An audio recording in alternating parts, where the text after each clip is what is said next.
Donc pour cette deuxième partie, donc nous allons continuer ce quinquennat consanguin, ou ces quinquennats consanguins. Nous voyons bien que Emmanuel Macron euh, est,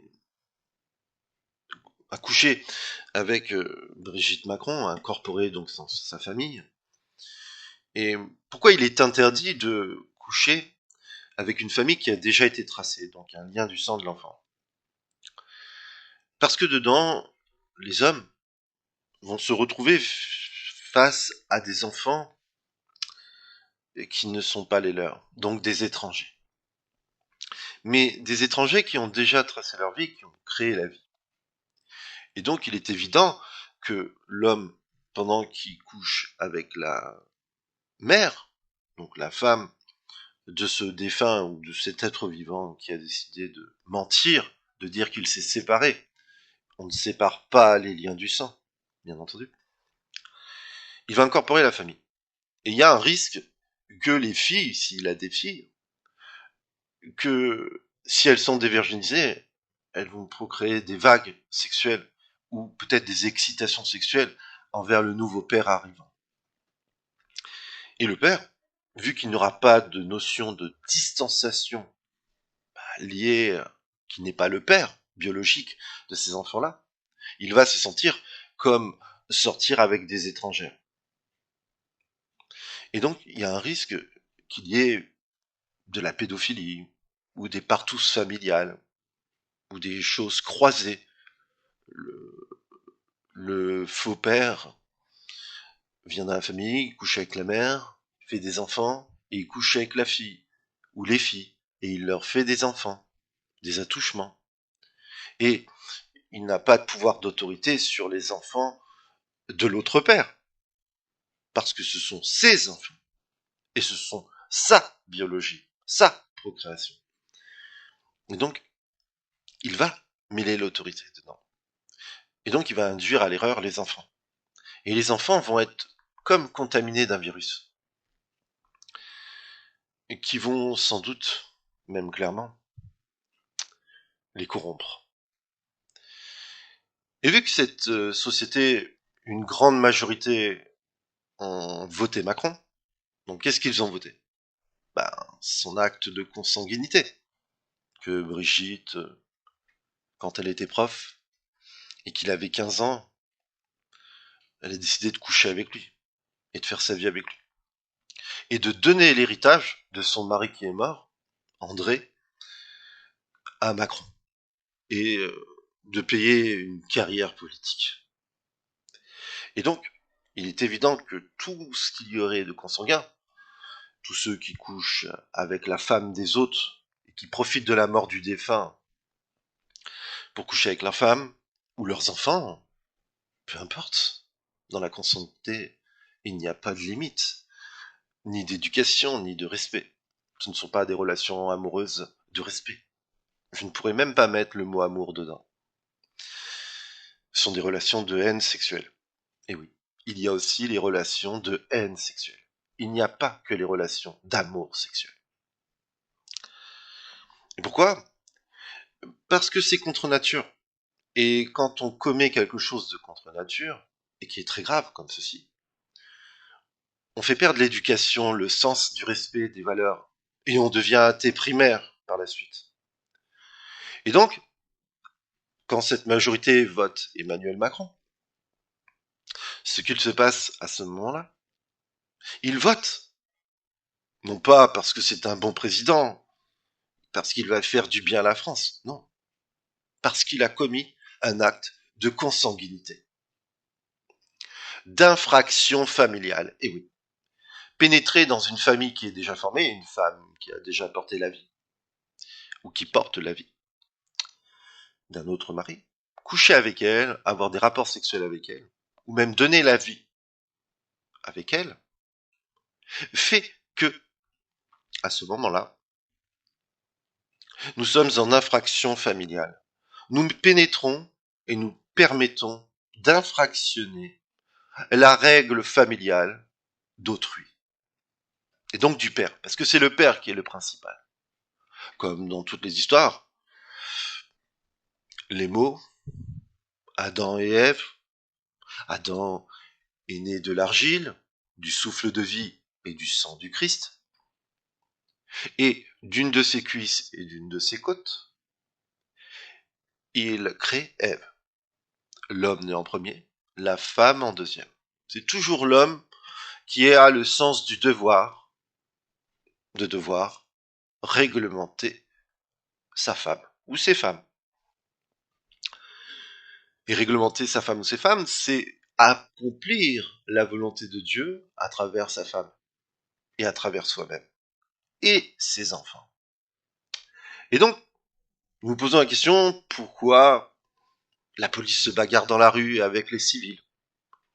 Ça se tape de partout. Des violences les pires qu'ils soient. Des policiers immolés. Des pierres jetées sur des policiers. Des pierres jetées, des balles LBD jetées dans la gueule du peuple. Des violences comme jamais il y en a eu. Et là, nous sommes dans un instant de l'humanité où il y a les plus grandes violences qu'il soit. Les plus grandes méchancetés sont ouvertes aujourd'hui. C'est le bal de l'arbitre, qui est le diable, qui propose aux gens, que décidez-vous? Et les gens décident de faire ce qu'ils veulent. Ou on répare les futures générations, et donc on sort de ces violences et de ce mauvais système machiavélique qui a détruit beaucoup de gens et tué beaucoup de gens. Ou on continue, on persévère dans le mauvais sens, et tout s'entretue. Et tout s'entre-détruit. Et là, avec Emmanuel Macron, qui est le clone de Nicolas Sarkozy, qui donne aux riches en volant aux pauvres, qui récompense les riches en volant aux pauvres, qui pénalise les hommes droits, qui essaye de tuer les bons pères qui restent dans le système. Bah oui. Parce que les bons pères, ou les hommes droits, qui ne sont pas encore pères, on peut être un homme droit et ne pas être père encore, sont une gêne pour lui. Parce qu'il n'arrive pas à sortir tranquille dehors. Parce qu'il a plein de choses à se reprocher. C'est ce qu'il a fait. Coucher avec sa prof, à Kazan. Et de l'assumer. Et qu'elle n'est pas qu'une simple prof. Elle est une prof mariée. Qui a un mari défunt. Bon, certes, son mari l'avait trompée. Mais ce n'est pas une raison d'aller coucher avec une femme qui a porté la vie. Et donc, tout ce qui s'est passé là a esquinté le cerveau d'Emmanuel Macron. La consanguinité esquinte la santé mentale de quelqu'un. Il perd ses valeurs, perd sa foi en Dieu, déteste les hommes de valeur ou les gens de valeur, ou même si demain il faisait un enfant à Brigitte et qu'elle accouchait d'un merveilleux enfant de Dieu qui est plein de belles valeurs, honorable, végétarien, fidèle en amour, abstinent sexuel. Il préfère se branler que de coucher avec la première venue. Un merveilleux enfant. Tout ce que Dieu conseille. Et il veut les détruire, ces enfants-là. S'il les met au monde, il le détruira. Parce qu'il ne sera pas dans ses ambitions démesurées, déséquilibrées. Et donc, il voudra le tuer, l'éliminer, le taper, pour essayer de le ramener, non pas à la raison, mais à la déraison.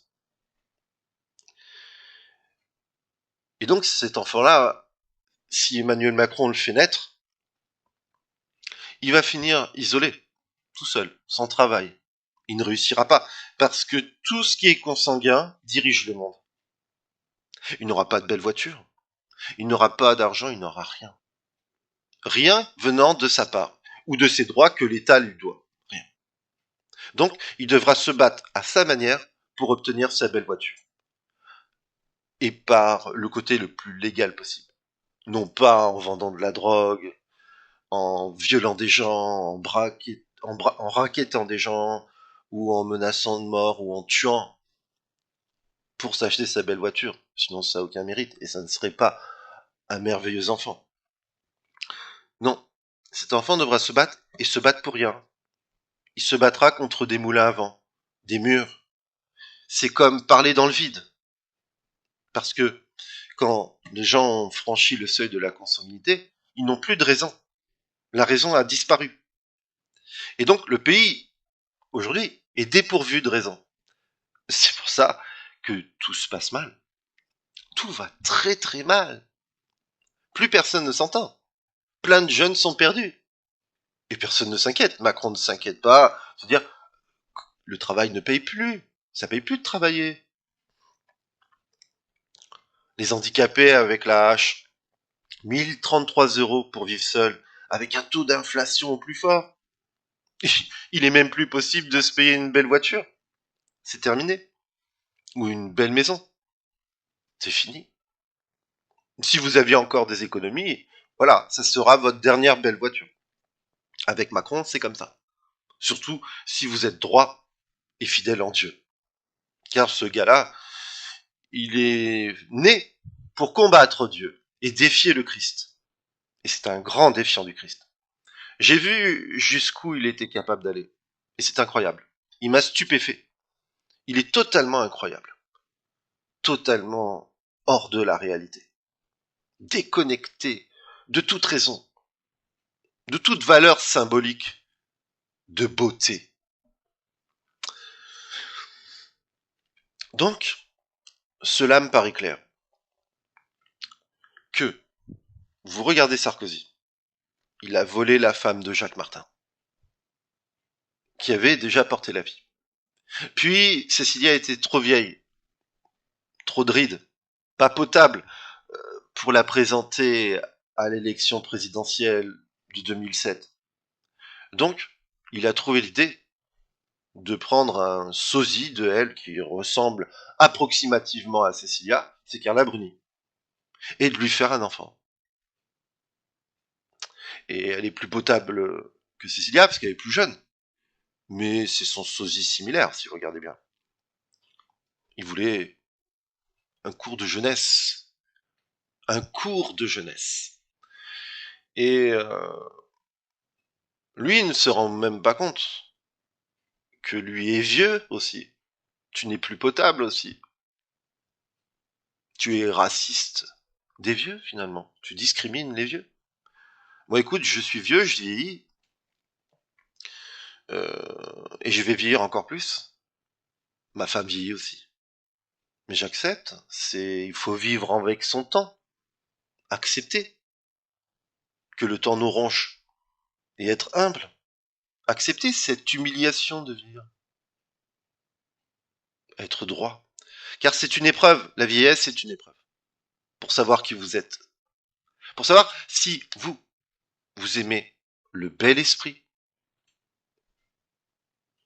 Ou peut-être aussi le corps. Et on peut être très vieille et être très belle aussi. Mais c'est surtout l'esprit. Si vous aimez le bel esprit. Et que le bel esprit, c'est ce qui est le plus important. Une belle carcasse, mais qu'il n'y a pas d'humanité dedans, de bonté, de beauté, ça vaut rien. Et pareil pour une carcasse qui est affreuse, et qu'à l'intérieur, il n'y a pas de beauté, d'agréabilité, de belle valeur, ça ne vaut rien non plus. Mais par contre, une belle carcasse, avec un bel esprit, ou une carcasse qui est abîmée, pas très belle, mais qui a un bel esprit, ça vaut quelque chose. Ça vaut tout l'or du monde. Ça sauve l'humanité. Donc voilà, ce sont des quinquennats consanguins, et c'était pour vous faire comprendre pourquoi toute cette violence, toute cette haine, et que les gens ont voté la consanguinité gagnante, et voilà le désastre. Et surtout, pour les hommes bons de grande valeur et de belle valeur, et les femmes de grande valeur et de belle valeur. C'est atroce. Au revoir.